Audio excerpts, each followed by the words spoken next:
Good morning my dear students.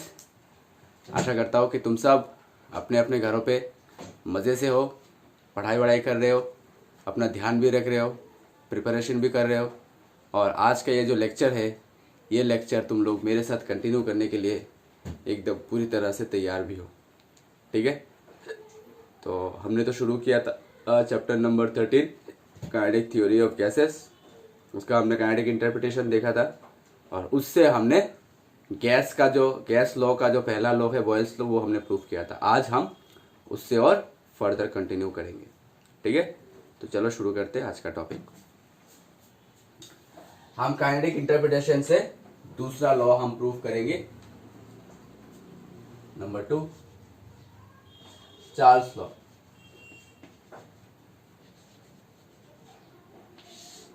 ठीक है, Charles law using kinetic interpretation of temperature.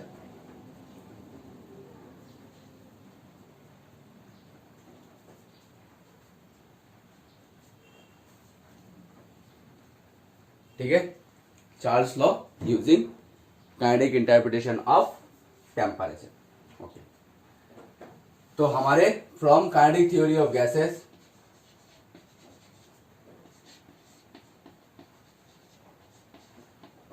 from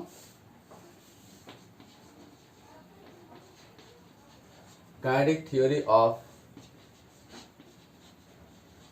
gases, kinetic theory of gases से हम क्या जानते हैं? PV is equals to 1/3 mc²। ठीक है, एंड इसको हम इक्वेशन नंबर 1 दे देते हैं। And from kinetic interpretation of temperature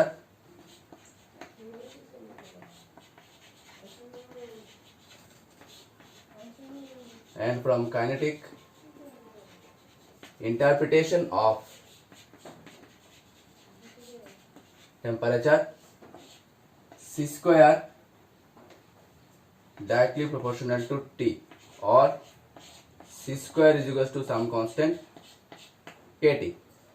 अच्छा, अभी सी स्क्वायर का वैल्यू हम इक्वेशन 1 पे पुट करेंगे। नाउ फ्रॉम इक्वेशन 1, पहले की तरह now from equation 1 PV is equals to 1/3 m को रहने दो और सी स्क्वायर की जगह पे के टी बिठा देते। ठीक है, अच्छा, तो अभी हम एक काम करते हैं, v को फ्री कर देते हैं। v is equals to 1/3 m/p k into T. ठीक है, नाउ फॉर कांस्टेंट प्रेशर, अब कांस्टेंट प्रेशर के लिए m constant, p constant, k constant, तो ये 1/3 m/p k ये पूरा का पूरा हमारा कांस्टेंट हो जाएगा, तो हो जाएगा हमारा v proportional to T। This is Charles law. This is Charles law. ठीक है, चार्ल्स लॉ क्या बोलता है? Constant pressure volume directly proportional to the temperature. अब हमने प्रेशर को यहां से फ्री कर दिया और प्रेशर को कांस्टेंट लिया, तो प्रेशर को कांस्टेंट 1/3 तो इटसेल्फ कांस्टेंट ही है। m constant, p constant, k constant, तो ये पूरा का पूरा पार्ट हमारा कांस्टेंट हो गया, तो v directly proportional to t। ठीक है, उतार लो ये कॉपी पे।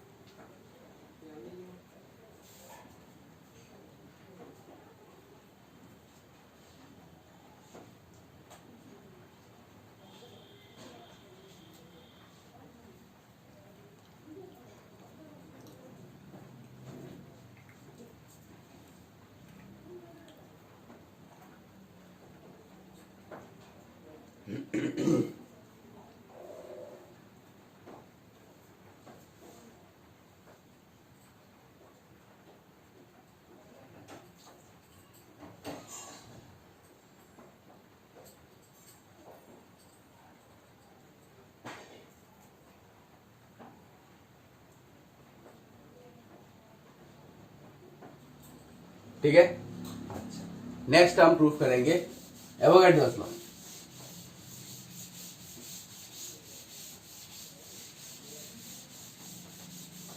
Number 3 Avogadro's law. Avogadro's law क्या था?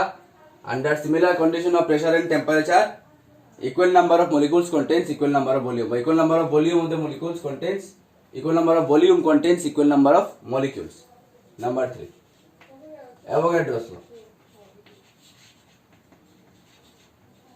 Number 3 Avogadro's law. ठीक है, तो we know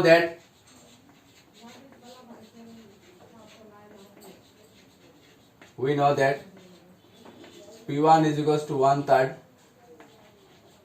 m1 by v into c square, और Pv is equals to 1/3 mc square। यहाँ पे हमने v को P1 को फ्री कर दिया, तो P1 is equals to 1/3 m1 by v into c square and P2 is equals to 1/3 m2 by v into c square।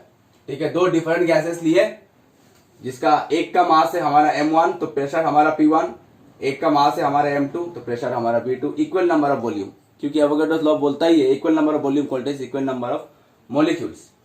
ठीक है, so under similar condition of pressure, under similar condition of pressure and temperature, under similar condition of pressure and temperature P1 is equals to हो जाएगा हमारा P2, यानी हो गया हमारा 1/3 m1 by v into c square is equals to 1/3 m2 by v into c square। तो 1/3 c square 1/3 c square v हमारा cancel. ठीक है, अच्छा एक काम करते हैं, दोनों का हम वेलोसिटी डिफरेंट डिफरेंट ले लेते, तो एक C1 दे दो और एक C2 दे दो, दोनों गैसेस का वेलोसिटी तो सेम हो भी सकता है, नहीं भी हो सकता है, तो हमने एक काम किया, दोनों का डिफरेंट डिफरेंट वेलोसिटी ले लिया, तो एक C1 दे दिया एक C2 दे दिया, तब ये कैंसिल नहीं जाएगा,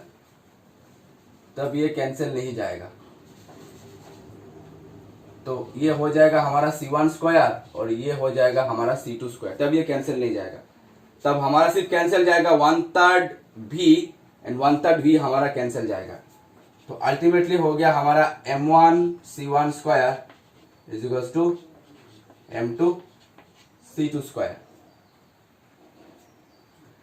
ठीक है, अच्छा तो m1 क्या है? मास ऑफ द मॉलिक्यूल, तो इसको हम ले सकते हैं number of mass into number of molecules into C1 square, number of mass into number of molecules into C2 square, where m1 m2 is the masses of their m1 m2 is equals to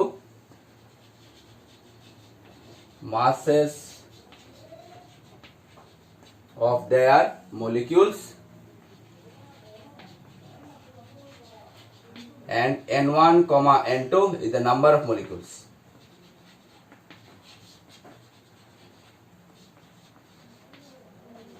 number of molecules.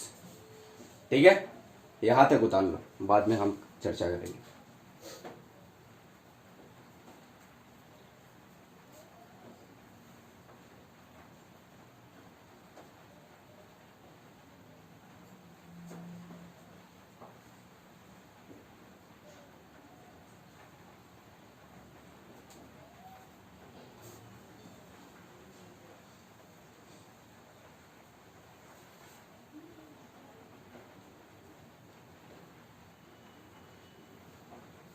अच्छा, तो इसको हम equation number कुछ दे देते हैं, इसको equation number 1 दे देते हैं।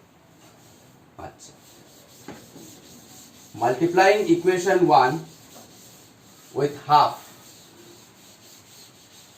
इक्वेशन 1 को हम हाफ से मल्टीप्लाई करते हैं, multiplying equation 1 both side by half,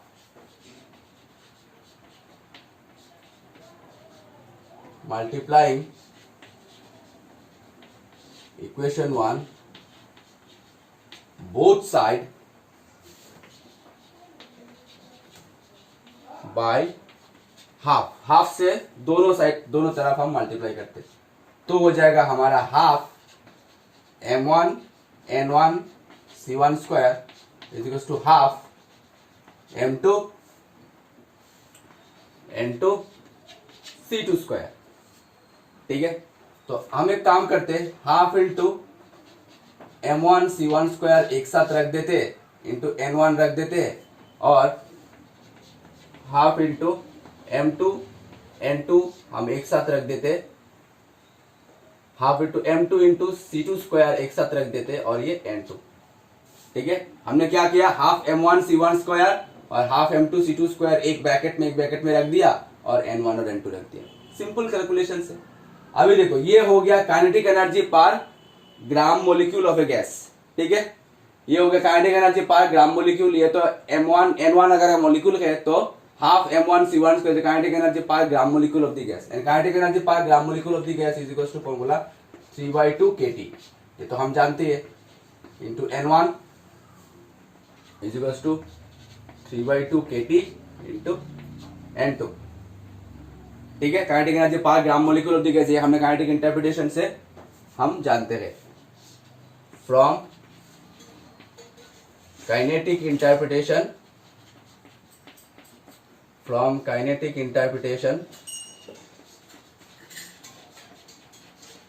from kinetic interpretation kinetic energy per gram molecule is equals to 3/2 kT। ठीक है, ये हमारा काइनेटिक एनर्जी पर ग्राम मोलिक्यूल है तो इसके जगह पे हम 3/2 kT बिठा दिए, इसके जगह पे हम 3/2 kT बिठा दिए। अभी 3/2 kT कैंसिल चला गया, so n1 equals to n2। तो ये हमारा प्रूफ होगा। Under similar condition of temperature and pressure equal number of volume of a gas molecule contains equal number of molecules, hence proof.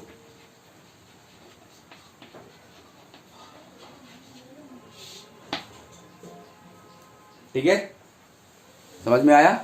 उतार लो।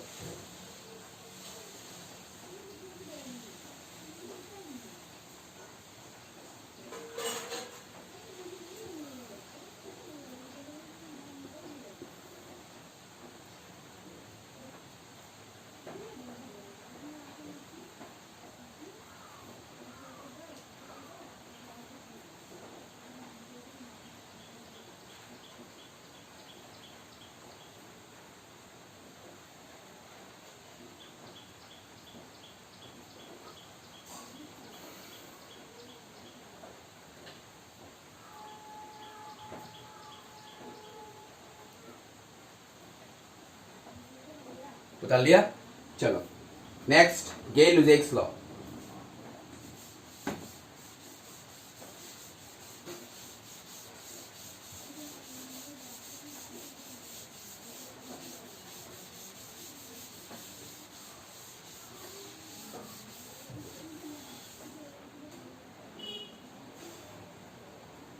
Number 4 Gay Lussac's law.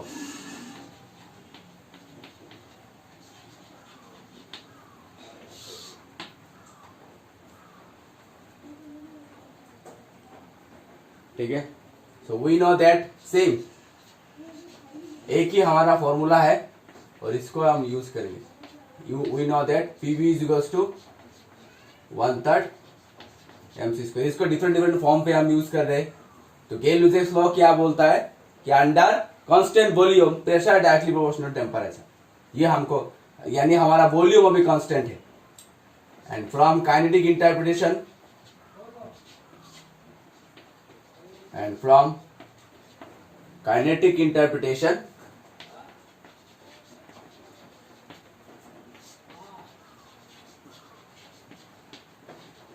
and from kinetic interpretation c square is equals to kT।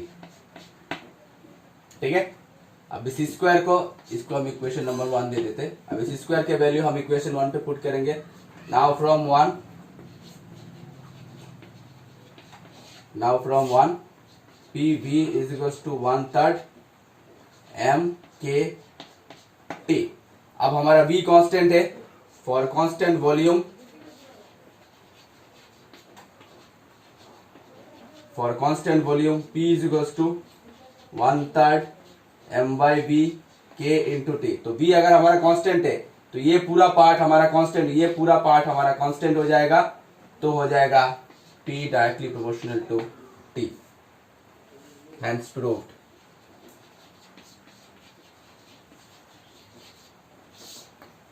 ठीक है, Kelvin law क्या बोलता है? At constant volume pressure directly proportional to temperature.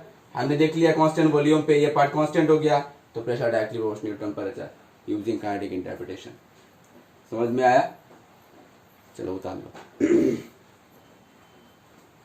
एकदम easy है, सिर्फ mathematical simple mathematical calculation से, इसमें कोई शक वाली बात नहीं है, सिंपल मैथमेटिकल कैलकुलेशन से।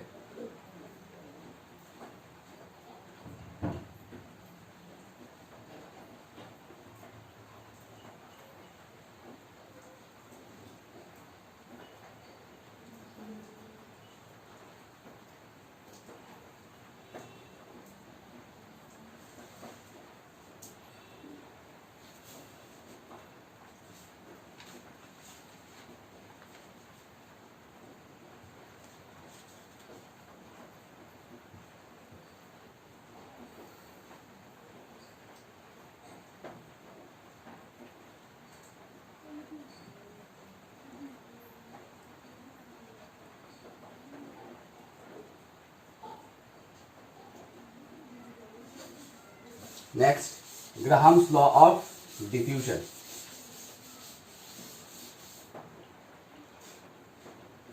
Number 5, Graham's law of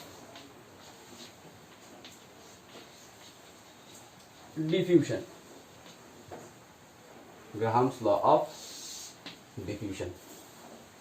ठीक है, ग्राम्स लॉ ऑफ डिफ्यूजन क्या बोलता है कि rate of flow of rate of change of diffusion of a gas directly proportional to the square root of their density, यानी density जितना ज्यादा होगा रेट ऑफ डिफ्यूजन उतना ज्यादा होगा।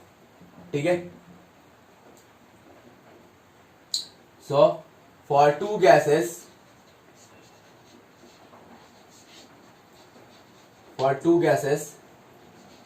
R1 by R2 is equals to C1 by C2। ठीक है, C1 हमारा RMS speed of a first gas, C2 हमारा RMS speed of a second gas. R1 is the rate of diffusion of first gas, R2 is the rate of diffusion of second gas. मैं side पे लिख देता हूं, R1 equals to rate of diffusion of first gas,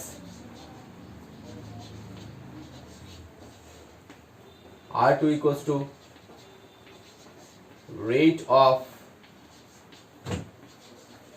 diffusion of second gas। ठीक है, और C1 तो RMS speed of an first gas, C2 is the RMS speed of second gas. इसको हम इक्वेशन नंबर 1 दे देते। We know that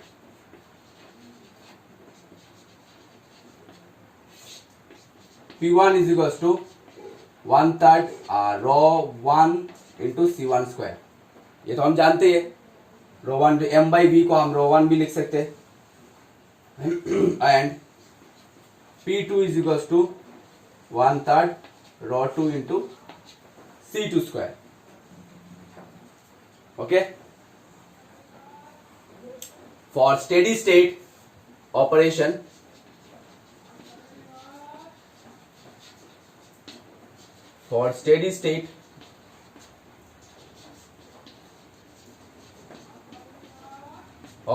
P1 is equals to P2, यानी diffusion में प्रेशर काम आता है, यानी फर्स्ट डिफ्यूजन का pressure is equals to second diffusion का प्रेशर। तो दोनों की तरफ अगर हम बिठा दे तो 1/3 हमारा कैंसिल चला जाएगा, तो हो जाएगा हमारा ρ1 C1 square is equals to ρ2 into C2 square. ठीक है, यहां तक उतार लो।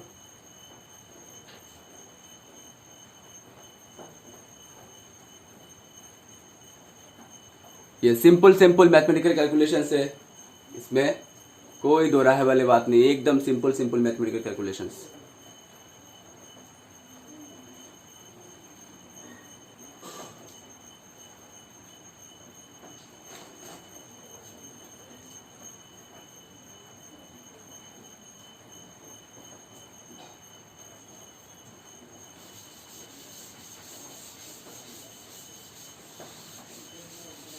ठीक है, तो अभी अगर हम रो 1 बाई रो 2 करें, रो 1 बाई रो 2, तो ऊपर हो जाएगा हमारा C2 by C2 square divided by C1 square. तो C2 बाई C1 हो जाएगा square root rho 1 by rho 2। तो C2 बाई C1 हो जाएगा हमारा R2 by R1 is equals to square root rho 2 by rho 1, और R inversely proportional to 1 by inversely proportional to square root density. देखो यहां पे R2 है,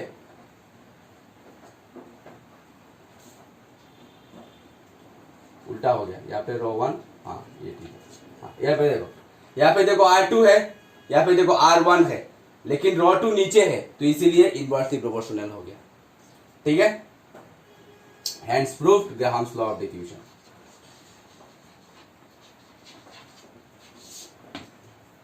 this is Graham's law of diffusion using kinetic interpretation of temperature.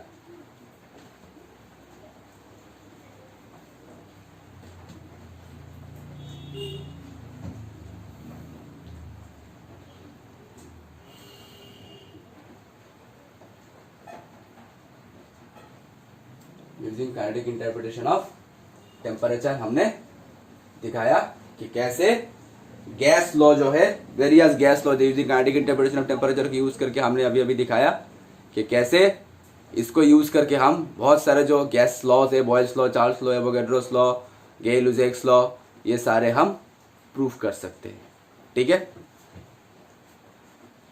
अच्छा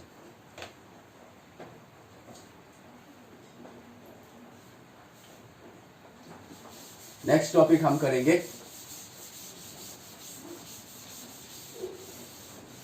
distribution of molecular speed.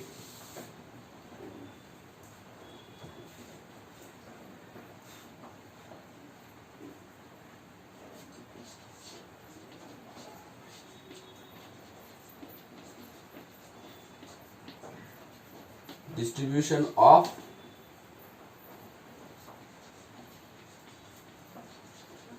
Molecular speed.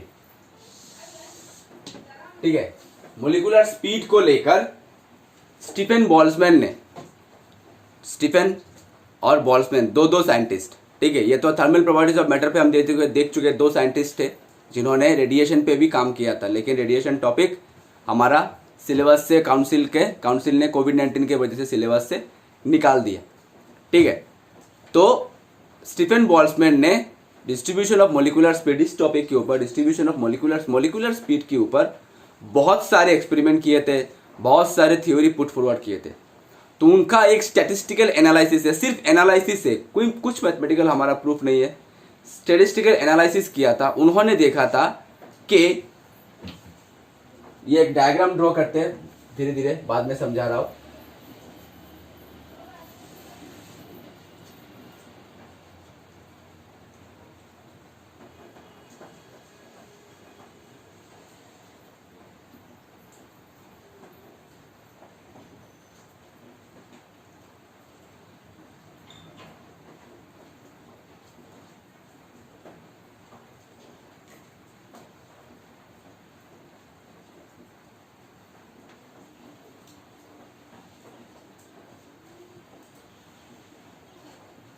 ये हो गया हमारा V,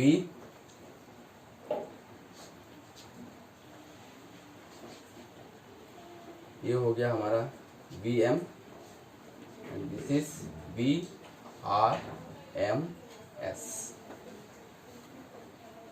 इस तरफ से मोलिकुलर स्पीड v और इस तरफ से हमारा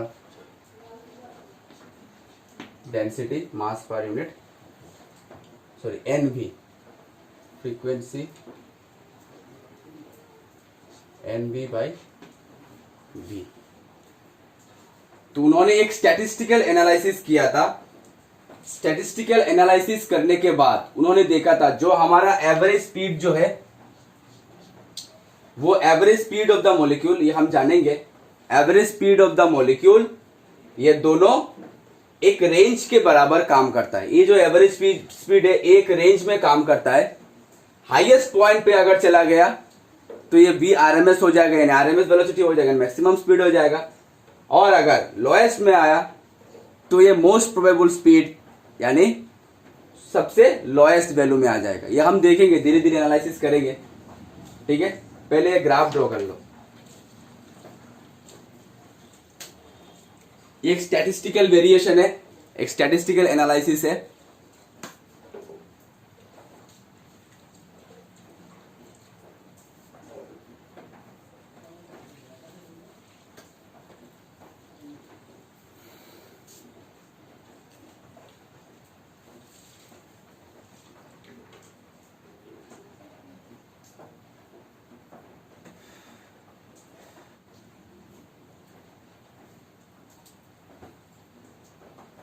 उतार लिया ये ग्राफ।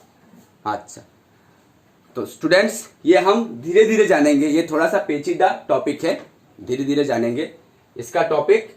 इसका कंटिन्यूएशन हम नेक्स्ट लेक्चर पे करेंगे, ठीक है। आज के लिए आज का टॉपिक यहाँ तक ही समाप्त करते। नेक्स्ट लेक्चर पे हम यहाँ से कंटिन्यू करेंगे। तब तक के लिए अपना ध्यान रखना, पढ़ाई करते रहना। Stay safe, stay at home. Thank you so much.